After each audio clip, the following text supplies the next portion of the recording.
Good morning guys. आपण एक Java web development with AI tools अशी एक नवीन सिरीज स्टार्ट करतोय, ज्याच्यामध्ये आपण कोर जावापासून सुरुवात करणार. कोर जावामध्ये आपण बऱ्यापैकी फंडामेंटल्स असतील, उप्स कन्सेप्ट असतील, Java dot lang package, JM architecture, collection, file handling, multithreading ह्या गोष्टी कव्हर करणार आहोत.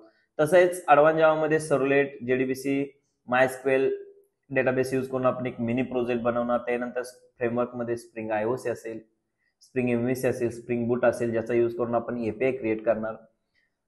तसेच मायक्रो सर्व्हिसेस काय असतात, हायबरनेट काय असतं, JPA रिपॉझिटरी काय असतात, या सगळ्या गोष्टी आपण स्टार्ट करणार आहोत. पण या सगळ्यांच्या अगोदर हा प्रश्न पडतो की नक्की जावा काय आहे. बऱ्याच जणांना माहित असेल की जावा ही प्रोग्रामिंग लँग्वेज आहे, पण मग इथं प्रश्न पडतो की प्रोग्रामिंग लँग्वेज म्हणजे काय असतं. तसंच प्रोग्रामिंग लँग्वेज समजून घेण्याच्या अगोदर आपण आता थोडं लँग्वेज काय असतं सुद्धा. मी आज तुमच्या बरोबर बोलतोय एक मराठीमधून. ही एक लँग्वेज आहे की मी जर सपोज म्हटलं की तुम्ही एखाद्याला म्हटलं की बाबा तू खिडकी ओपन कर, तर तो लगेच जाऊन खिडकी ओपन करेल जर त्याला ती मराठी भाषा समजत असेल तर. मी जर त्याला तेच वेगळ्या भाषेत सांगितलं की ज्याला माहित नाही, तर तो खिडकी ओपन नाही करणार आहे. कारण त्याला ती भाषा समजत नाहीये. भाषा म्हणजे काय की आपण एकमेकांना ज्या मीडियम मध्ये बोलतो त्याला आपण काय म्हणतो, भाषा. तसंच आपल्याला बोलायचं आहे कोणाबरोबर, आपल्या सिस्टम बरोबर, आपल्या लॅपटॉप बरोबर, आपल्या कम्प्युटर बरोबर, आणि त्याला सांगायचं आहे की बाबा एखादी मी टास्क दिलाय तो कर, पण त्याला आपली भाषा समजणार नाही. मग ही जी आपण गोष्ट सांगतोय ती त्याला समजली पाहिजे, म्हणून आमच्या दोघांमध्ये एक लँग्वेज येईल, ती म्हणजे एक प्रोग्रामिंग लँग्वेज. मग प्रोग्रामिंग लँग्वेज तुम्हाला आता समजलं. प्रोग्रामिंग लँग्वेज म्हणजे काय, मी जसं आता म्हटलं की ती खिडकी ओपन कर, तर खिडकी ओपन कर मी एक त्याला इन्स्ट्रक्शन्स देतोय की बाबा हे काम कर. तसं मी लॅपटॉपला एक इन्स्ट्रक्शन्स देतोय की बाबा तू हे काम कर, ही टास्क कर. तर हे सांगण्यासाठी मला एक प्रोग्रामिंग लँग्वेजची गरज पडेल. मग ती जावा असेल, पायथॉन असेल, PHP असेल, कोणती असेल. मग आपण जावाच का यूज करणार, त्याची काही रिझन्स आहेत, ते तुम्हाला पुढे जाऊन कळेल. मग जावा कुठं वापरली जाते. जावा बघा, आज आपण बँकिंग रिलेटेड सॉफ्टवेअर्स बघतो, तिथं जावा वापरली जाते. टेलिकॉम म्हणजे आपलं एअरटेलचं सिम असेल, जिओचं सिम असेल, किंवा अशा कंपनीजमध्ये पण आपलं जावा वापरलं जातं. प्लस ERP ऍप्लिकेशन्स असतात तिथं वापरलं जातं. डेस्कटॉप ऍप आपण लॅपटॉपवरती इन्स्टॉल करतो तिथं वापरलं जातं. मोबाईलमध्ये आपण इंस्टाग्राम वगैरे वापरतो, ते बनण्यासाठी पण, अँड्रॉइड ऍप बनवण्यासाठी किंवा iOS ऍप बनवण्यासाठी पण आपला जावाचा वापर, अँड्रॉइड ऍप बनवण्यासाठी पण आपल्या जावाचा वापर केला जातो. खूप साऱ्या ठिकाणी आपण जावा वापरतो. जावा का गरजेचा आहे, आज बघा AI चा जमाना आहे तरी पण जावा का, म्हणजे AIच्या जमान्यात पण जावाचं मार्केट का कमी नाही होणार आहे, त्याचे रिझन्स आहेत का. AI जरी जावामध्ये आपण बनवू शकत नसलो तर येणाऱ्या काळात कदाचित ते पण आपल्या यात इन्व्हॉल्व्ह होईल, पण नाहीये. जावा आणि पायथॉन तुम्ही सेपरेट ठेवा, कारण पायथॉन जर तुम्हाला शिकायचं असेल त्याचे रिझन्स पाहिजेत. म्हणजे काय की जर तुम्हाला AI करायचं आहे तर पायथॉन करा. जर तुम्हाला बँकिंग रिलेटेड, टेलिकॉम रिलेटेड किंवा असे कोणत्याही गोष्टी, ERP ऍप्लिकेशन्स असतील, असे जर गोष्टी बनवायचे असतील तर आपण जावा यूज करतो. तर आता जावा प्रोग्रामिंग आपण स्टार्ट करायच्या आधी हे पाहूया. मी जर सुरुवातीला तुम्हाला सांगितलं जावामध्ये काय काय पाहणार, तर त्यातला आपण एक सुरुवातीचा कोर जावाचा पार्ट पाहू की ज्याच्यामध्ये आपण काय काय कव्हर करणार आहोत. तर बघा, कोर जावामध्ये आपण फॉर एक्झाम्पल इथं आपण करू कोर जावा. कोर जावामध्ये आपण कव्हर करणार आहोत पहिले तर बेसिकली व्हॉट इज जावा. सुरुवातच असते कुठल्याही लँग्वेजची व्हॉट इज जावा असेल, व्हॉट इज पायथॉन असेल, किंवा कोणतीही लँग्वेज असेल. त्यानंतर आपण पाहणार आहोत दुसरी गोष्ट, ते म्हणजे त्या लँग्वेजचे फीचर्स म्हणजे बघा, आज आपण कुठलाही मोबाईल घेऊन जायचा, फीचर्स म्हणजे काय बघा, आज आपण कुठलाही मोबाईल घ्यायला जायचं झालं किंवा लॅपटॉप घ्यायला जायचं झालं, तिथे गेल्यानंतर आपल्याला पहिल्यांदा आपण विचारतो की याला रॅम किती, हा इतरांपेक्षा कसा चांगला आहे. ह्या गोष्टी म्हणजे फीचर्स मध्ये काय सांगितलं, असं जावा इतरांपेक्षा का चांगला आहे किंवा का बेटर आहे, ह्या सगळ्या गोष्टी फीचर्स मध्ये आपण पाहणार आहोत. त्याच्यानंतर आपण पाहणार आहोत जावामध्ये व्हेरिएबल्स काय असतात. बघा, व्हेरिएबल्स काय असतात, त्याच्यानंतर डेटा टाइप्स काय असतात, प्लस त्याच्यानंतर आपण पाहणार आहोत कन्व्हर्जन्स म्हणजे एका टाईपचा डेटा दुसऱ्या टाईपमध्ये कसा कन्व्हर्जन करायचे, त्याचे टाईप काय असतात हे आपण पाहणार आहोत. त्याच्यानंतर म्हणजे त्याला आपण टाईप कास्टिंग म्हणतो.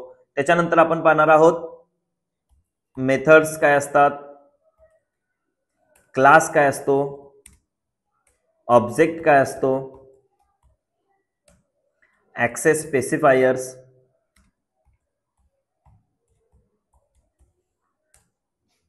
तसेच पॅकेजेस काय असतात, प्लस कन्स्ट्रक्टर,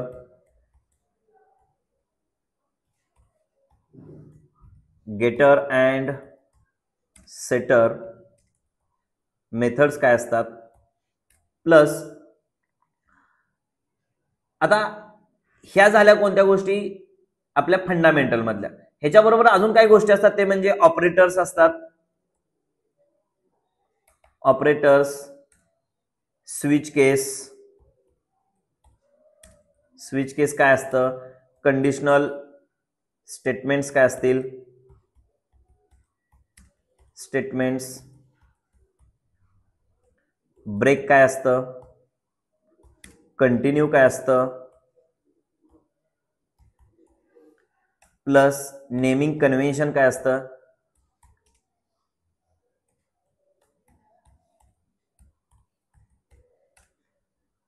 त्याच्याच बरोबर लूपिंग स्टेटमेंट.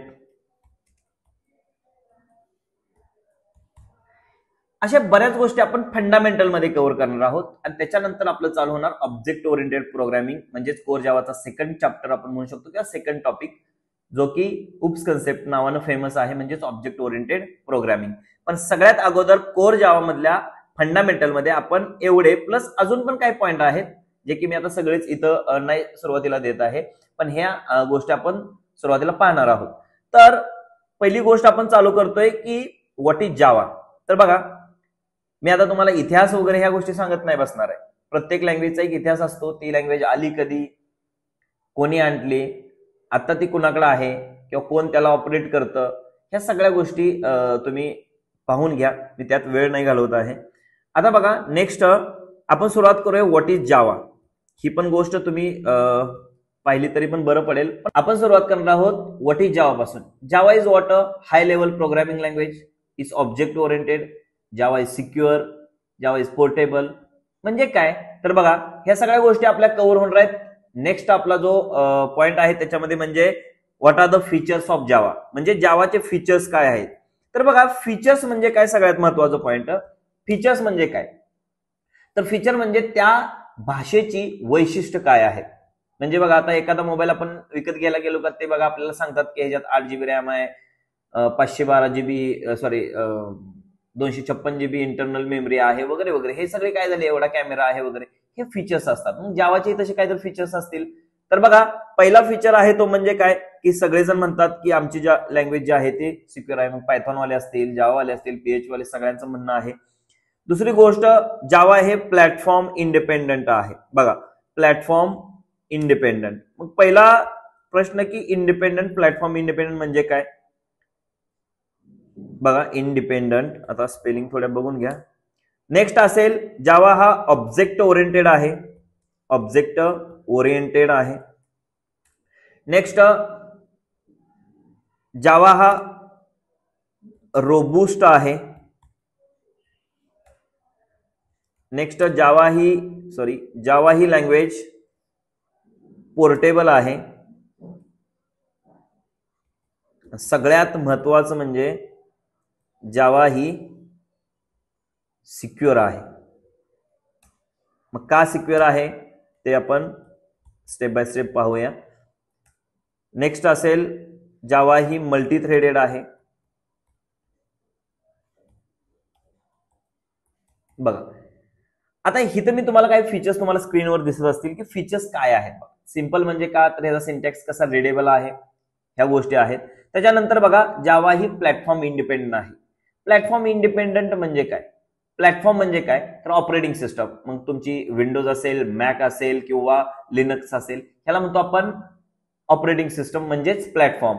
तुम्ही जावाचा कोड कोणत्याही प्लॅटफॉर्मवर बनवला तर तो कुठल्याही प्लॅटफॉर्म, म्हणजे सपोज जर लिनक्सवर कोड बनवलेला असेल किंवा मॅकवर, तर तो विंडोजवर चालवू शकता, विंडोजवर बनवलेला मॅकवर रन करू शकता. म्हणजे जावा कशा आहे प्लॅटफॉर्म इंडिपेंडेंट का, कारण त्यात काहीतरी बाइटकोड नावाची कन्सेप्ट असते, ते आपण पुढे बघणार आहोत. तिसरा आहे ऑब्जेक्ट ओरिएंटेड. बघा, ऑब्जेक्ट ओरिएंटेड म्हणजे जावामध्ये इच अँड एव्हरीथिंग आपण म्हणू शकतो बऱ्यापैकी सगळ्याच गोष्टी ऑब्जेक्ट रिलेटेड असतात. बघा, ह्याच्यामुळे का परफॉर्मन्स इन्क्रीज होतो वगैरे ह्या पण गोष्टी आपण रन टाइमला सगळ्या पाहणार आहोत कोर्स चालू असताना. त्याच्यानंतर नेक्स्ट रोबुस्ट म्हणजे जावाची मेमरी मॅनेजमेंट खूप स्ट्रॉंग आहे. म्हणजे काय, बघा आपल्या मोबाईलचा स्पेस जर खूपच कमी असेल आपल्या मोबाईलमध्ये, म्हणजे काय की आपल्या मोबाईलमध्ये सपोज 64 GB मेमरी आहे आणि त्यात 63 GB फिल झाले असेल तर आपला मोबाईल स्लो डाऊन होतो. सेम तसंच जर आपल्याला जावामध्ये जर मेमरी फुल झाली ऑब्जेक्ट वगैरे स्टोअर होऊन, तर ऑब्व्हियसली त्याचा लोड येणार, ते परफॉर्मन्स कमी होणार. पण नाहीये, जे अनवॉन्टेड जे ऑब्जेक्ट्स असतात किंवा अनरेफर्ड ऑब्जेक्ट असतात ते रिमूव्ह करायला इंटरनल त्यांच्याकडे गार्बेज कलेक्टर नावाची एक गोष्ट असते. ती काय असते, कशी ती रिमूव्ह करते ऑटोमॅटिकली, तो पुढचा प्रश्न आहे, ते आपण बघूया. म्हणून जावा काय आहे रोबस्ट आहे, म्हणजे जावाची मेमरी मॅनेजमेंट काय आहे स्ट्रॉंग आहे. त्यानंतर जावा पोर्टेबल आहे, म्हणजे आपण एका प्लॅटफॉर्मवरून म्हणजे एका ऑपरेटिंग सिस्टमवरून दुसरीकडे किंवा हे आपण इझिली कॅरी करू शकतो. नेक्स्ट आहे सिक्युअर. वाय सिक्युअर, कारण बघा सी किंवा C++ आपण सीपीपी म्हणतो, या लँग्वेजेस मध्ये काय होतं बघा, मेमरीचा डायरेक्ट ऍड्रेस भेटत होता. म्हणजे काय, त्यामध्ये होते पॉइंटर्स. पण जावामध्ये आपल्या पॉइंटर्स नाहीये, प्लस बाइटकोड आहे. बाइटकोड प्रॉपर व्हेरीफाय आहे का, तो प्रॉपर कंपाईल केलाय का नाही, ह्या सगळ्या गोष्टी इथे चेक केल्या जातात. नेक्स्ट आहे मल्टीथ्रेडेड. मल्टीथ्रेड म्हणजे एक प्रोग्राम असं पकडून चाला, ज्यामध्ये ऍट अ टाइम पॅरलली आपण म्हणू शकतो की मल्टिपल टास्कवर काम चालतं, म्हणजे जावा सायमल्टेनियसली ते रन करू शकतो. हे काही जावाचे फीचर्स आहेत. आता हे फीचर्स मी तुम्हाला क्विक मध्ये सांगितलेत, पण ह्या प्रत्येक फीचरचा अर्थ मी म्हटलं का सिक्युअर आहे ते तुम्हाला आपल्या कोर जावामध्ये प्रत्येक ठिकाणी असं जाणवलं की हा या गोष्टीमुळे जावा सिक्युअर आहे, या गोष्टीमुळे जावा प्लॅटफॉर्म इंडिपेंडेंट आहे. हे तुम्हाला पुढे येणाऱ्या टॉपिकमध्ये हे कव्हरच होईल. बाकी आता फीचर्स झालेत, आपण नेक्स्ट टॉपिक बघणार आहोत. त्याच्या अगोदर तुम्हाला जावा रन करण्यासाठी पहिली तर गोष्ट एक टूल लागेल, ते म्हणजे काय, तुम्ही JDK 11 घेऊ शकता किंवा 12 घेऊ शकता, पण जास्त नको, सध्याला 11, 12 किंवा 15 पर्यंत तुम्ही JDK घेऊ शकता. काय असतं JDK गुगल थोडं करा, तुम्हाला समजून जाईल. त्याच्यानंतर इक्लिप्स लागेल, जे की आता सध्याचं जे पण असेल लेटेस्ट इक्लिप्स डाउनलोड करा. ह्या दोन गोष्टी सध्याला आपल्याला गरजेच्या आहेत. त्या दोन गोष्टी गुगलला जाऊन तुम्ही काय करा, चेक करा. म्हणजे आता सपोज जर तुम्ही गुगलला गेला तर इथं असतंय JDK टाका तुम्ही.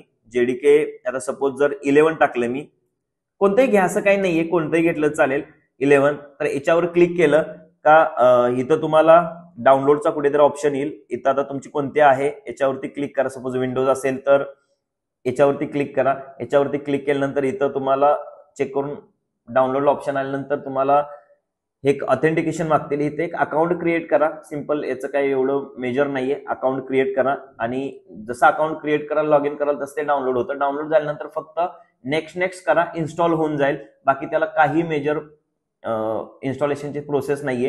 त्याच्यानंतर गुगलला जाऊन परत ना इक्लिप्स टाईप करा. इक्लिप्स डाउनलोड फॉर विंडोज याच्यावरती गेला का इथं तुम्हाला बघा इथे येईल लेटेस्ट कोणता आहे ते तुम्ही ते डाउनलोड करू शकता. इथे तुम्हाला ऑप्शन येईल डाउनलोडचा, याच्यावरती क्लिक करा. 64 तर पॅरलल ते याच्यावरती क्लिक केलं का डाउनलोड वरती ते डाउनलोडिंगला स्टार्ट होऊन जाईल. तर हे डाउनलोड केलेलं तुम्ही परत रन करून ओपन करून ते कसं करायचं, पण फाईल कशा बनवायची हे काय तुम्हाला मी नेक्स्ट सेशन मध्ये सांगतोय. पण आजच्या सेशन पर्यंत तुम्ही काय करा की हे दोन गोष्टी, पहिलं JDK लागेल ते इन्स्टॉल करा आणि त्याच्यानंतर इक्लिप्स डाउनलोड करून ओपन करा डायरेक्ट.